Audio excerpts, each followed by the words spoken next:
Hay momentos en la historia del deporte que aparecen muy pocas veces, instantes capaces de cambiarlo todo para siempre. Son esos momentos en los que un solo jugador llega a una liga y transforma por completo la conversación alrededor de un deporte. Lo vimos con Magic Johnson, lo vimos con Michael Jordan, lo vimos con LeBron James. Y ahora mismo estamos presenciando exactamente ese fenómeno en el baloncesto femenino. Sin embargo, esta vez la historia no gira en torno a una estrella alcanzando su destino. Esta vez se trata de cómo las personas que la rodean parecen estar haciendo todo lo posible para impedir que llegue a donde está destinada a estar. Lo que está ocurriendo con Caitlin Clark dentro de Indiana Fever no es una simple diferencia de opiniones sobre estrategia. Tampoco es el típico proceso de adaptación de una novata ni los problemas normales de crecimiento de una franquicia. Lo que estamos viendo, si se observa con suficiente atención, es una limitación lenta, calculada y preocupante sobre la jugadora más influyente que ha visto el baloncesto femenino en muchos años. Y quienes están detrás de esta situación no son críticos externos ni enemigos de la organización. Son precisamente las personas que debían protegerla, desarrollarla y ayudarla a explotar todo su potencial. La entrenadora principal Stephanie White, la gerente general Kelly Krauskopf, la presidenta Amber Cox e incluso quienes forman parte de su propio círculo profesional. Las personas que deberían respaldarla son las mismas que hoy están siendo señaladas por obstaculizar su crecimiento. Y si nada cambia pronto, llegará el día en que todos miraremos hacia atrás y nos preguntaremos cómo permitimos que esto sucediera frente a nuestros propios ojos. Y todo comienza en la cancha, porque el baloncesto explica absolutamente todo. Caitlin Clark nunca ha sido una base convencional. Esa es precisamente la razón por la que resulta tan peligrosa para cualquier rival. Su capacidad para atraer la atención defensiva desde distancias que la mayoría de las jugadoras ni siquiera considerarían para lanzar obliga a las defensas a modificar completamente sus esquemas. Las defensoras tienen que seguirla a más de 10 metros del aro, y eso provoca que todo el sistema defensivo se desordene, generando espacios para cada una de sus compañeras. Clark no solo anota puntos. Su sola presencia altera la geometría de toda la cancha. Es una habilidad extremadamente rara, prácticamente imposible de enseñar. O se tiene o no se tiene. Y en su caso, parece algo tan natural como respirar. Por eso resulta tan desconcertante observar las decisiones que está tomando el cuerpo técnico de Indiana Fever con una jugadora de semejante impacto. En lugar de construir toda la ofensiva alrededor de una estrella capaz de generar dobles marcas desde media cancha, el equipo insiste en priorizar sistemas enfocados en el juego interior. Están pidiéndole a una jugadora que puede colapsar defensas enteras desde el perímetro que permanezca esperando oportunidades lejos de donde realmente marca la diferencia. Es como tener un Ferrari guardado para conducirlo siempre en primera velocidad. El motor está ahí. La potencia está ahí. La velocidad también. Pero quien tiene el volante simplemente se niega a aprovechar todo lo que ese vehículo puede ofrecer. Y para quienes creen que el problema termina ahí, también hay cuestionamientos sobre las personas que rodean a Clark fuera de la cancha. Cada vez son más las voces que consideran que necesita cambios importantes en su entorno profesional para recuperar el control de su carrera y maximizar su potencial. Ahora bien, observemos las piezas sobre las que Indiana Fever intenta construir esta ofensiva centrada en el juego interior. Monique Billings promedia menos de 10 minutos por partido. Menos de 10 minutos. Eso no corresponde a una pieza fundamental alrededor de la cual estructurar un sistema ofensivo.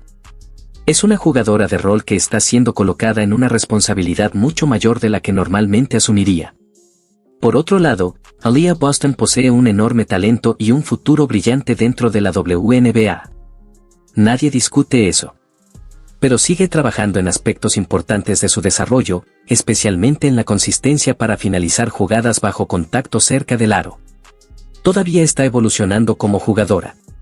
E incluso cuando alcance su mejor versión, convertirla en el eje absoluto de la ofensiva implica sacrificar la dimensión más peligrosa que existe actualmente en el roster. Al final, la gran crítica es sencilla: Indiana Fever no está construyendo su sistema alrededor de sus mayores fortalezas. Y cuando una franquicia decide ignorar aquello que hace verdaderamente especial a su jugadora más trascendental, las consecuencias terminan reflejándose tanto en la cancha como fuera de ella. Y lo más preocupante es que todo esto termina favoreciendo exactamente a las defensas rivales.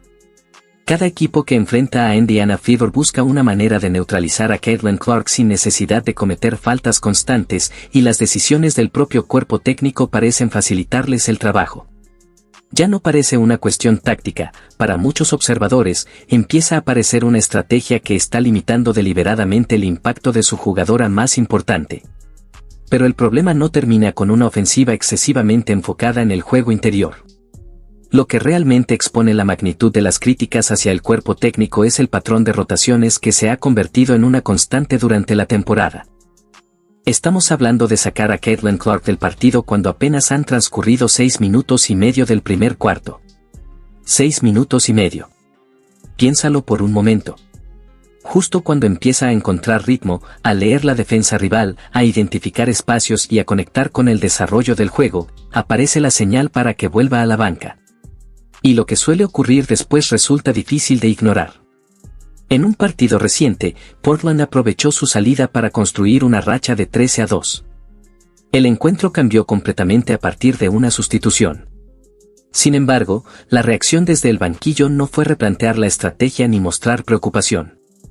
Fue justificar la decisión.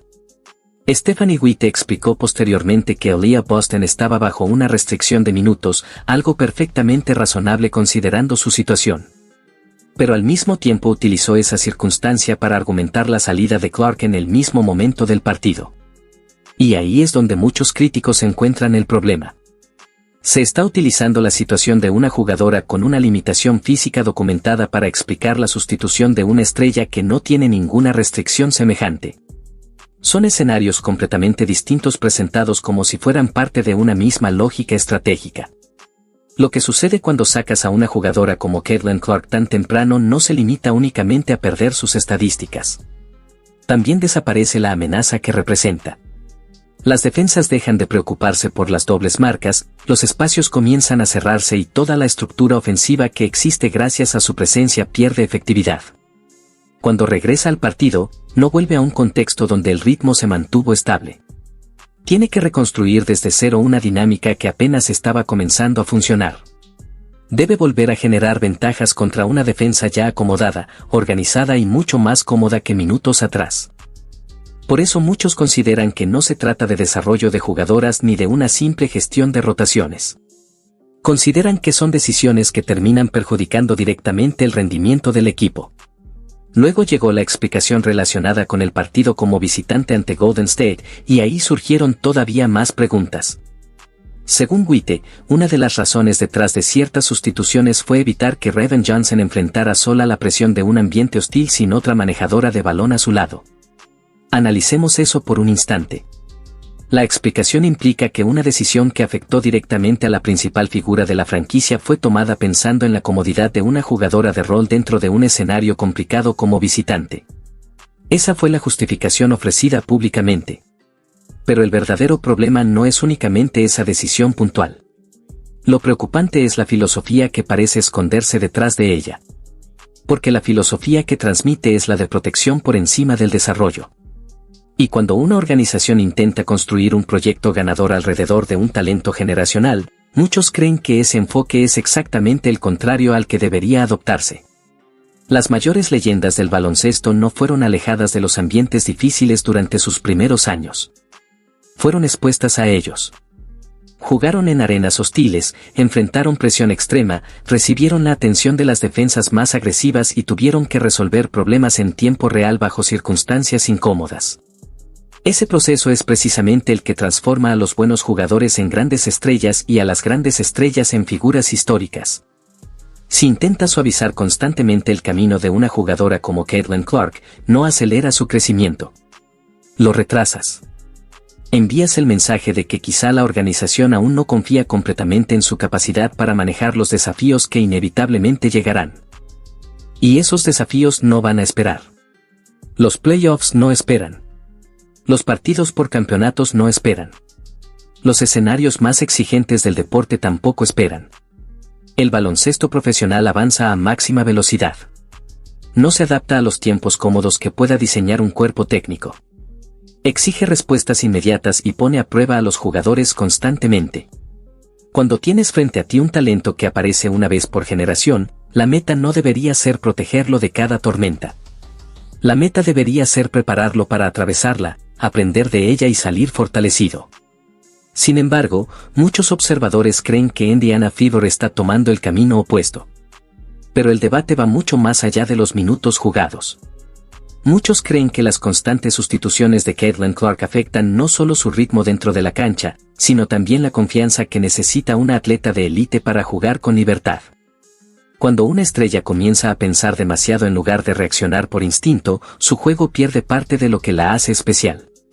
Por eso las críticas hacia Indiana Fever siguen creciendo. Con la WNBA viviendo un momento histórico, cada vez más aficionados cuestionan si el sistema actual realmente está ayudando a desarrollar a la jugadora que ha cambiado el rumbo de toda la liga.